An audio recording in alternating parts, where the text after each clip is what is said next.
वंदे मातरम। जय हिंद। स्वागत है आपका मेरे यूट्यूब चैनल रोज़गार टाइम्स में।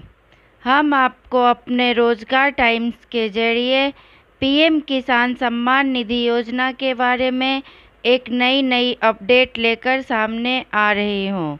जी हाँ, पीएम किसान सम्मान निधि योजना को लेकर एक बहुत बड़ा अपडेट सामने आ रहा है।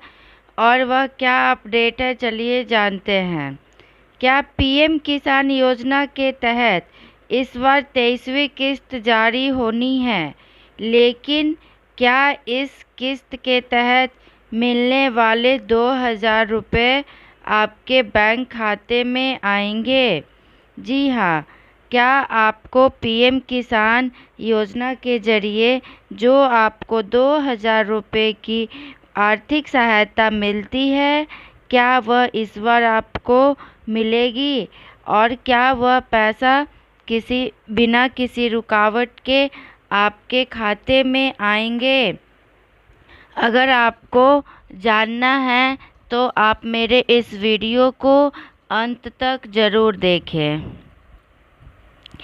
पीएम किसान 23rd इंस्टॉलमेंट किसानों के लिए चलने वाली योजनाओं में से एक योजना है प्रधानमंत्री किसान सम्मान निधि योजना, जिसके तहत पात्र किसानों को आर्थिक मदद की जाती है। इस बार इस योजना की 23वीं किस्त जारी होगी, जिसमें लाभार्थियों को 2-2 हज़ार रुपये का लाभ दिया जाएगा। डीबीटी के माध्यम से ये पैसे सीधे लाभार्थियों के बैंक खाते में भेजे जाते हैं। लेकिन क्या आपके बैंक खाते में 23वीं किस्त के पैसे आएंगे या नहीं? चलिए जानते हैं कि आपका 23वीं किस्त का पैसा आएगा तो अच्छी बात है, और नहीं आएगा तो क्यों नहीं आएगा। आप ये कैसे जान सकते हैं कि आपको किस्त का लाभ मिल सकता है या नहीं? योजना से जुड़े लाभार्थी आगे इस बारे में जान सकेंगे कि उनका जो 23वीं किस्त का राशि आने वाला है वो बिना किसी रुकावट के आपके खाते तक पहुंचेगा या नहीं। किसे मिलेगी 23वीं किस्त और किसे नहीं? केंद्र सरकार ने यह फैसला लिया है कि 23वीं किस्त का राशि है वो किसे मिलेगा और किसे नहीं मिलेगा।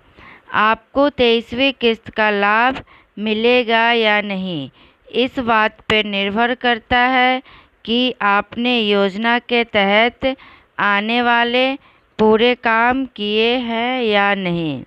जी हाँ, जो योजना के तहत आने वाले काम हैं, अगर आपने पूरे कर लिए हैं तो आपको 23वीं किस्त बिना किसी रुकावट के मिलेंगे।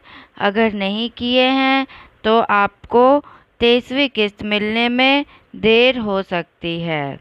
जैसे अगर आपने डीबीटी का काम करवाया है या नहीं।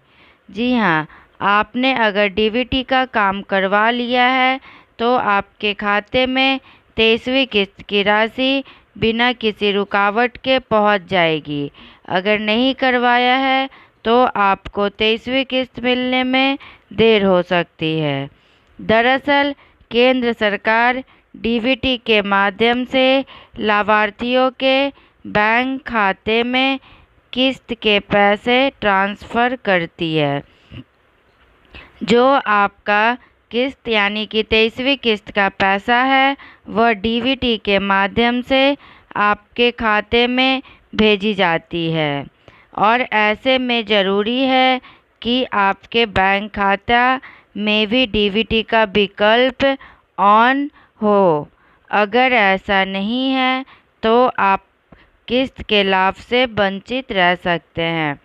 अगर आपका खाता डीबीटी एक्टिव है तो आपका पैसा बिना किसी रुकावट के आपके खाते तक पहुंच जाएगा। अगर आपका डीबीटी एक्टिव नहीं है तो तो आपको मिलने वाली 23वीं किस्त में देर हो सकती है या फिर उसका पैसा लेने से आप वंचित भी रह सकते हैं। क्या आपको मिलेगी किस्त? जी हाँ, क्या आपको 23वीं किस्त का पैसा बिना किसी रुकावट के मिलेगा? चलिए जानते हैं कि आपको पैसा मिलेगा या नहीं 23वीं किस्त का। अगर आपने डीबीटी का काम करवाया है तो आपके बैंक खाते में किस्त के पैसे ट्रांसफ़र हो जाएंगे। अगर आपने ये काम नहीं करवाया है तो आपकी किस्त अटक सकती है। इसीलिए डीबीटी के काम को तुरंत पूरा करवा लें और केंद्र सरकार द्वारा चल रही पीएम किसान योजना का लाभ उठा सके। अगर आपको पीएम किसान योजना से जुड़ी और भी कई जानकारी चाहिए तो आप मेरे इस वीडियो को लाइक, शेयर और सब्सक्राइब करें। और अगर आपको कुछ नई जानकारी चाहिए तो कमेंट में कमेंट करें ताकि हम अपने आने वाले वीडियो उसी से रिलेटेड वीडियो लाएं। और तब तक के लिए धन्यवाद।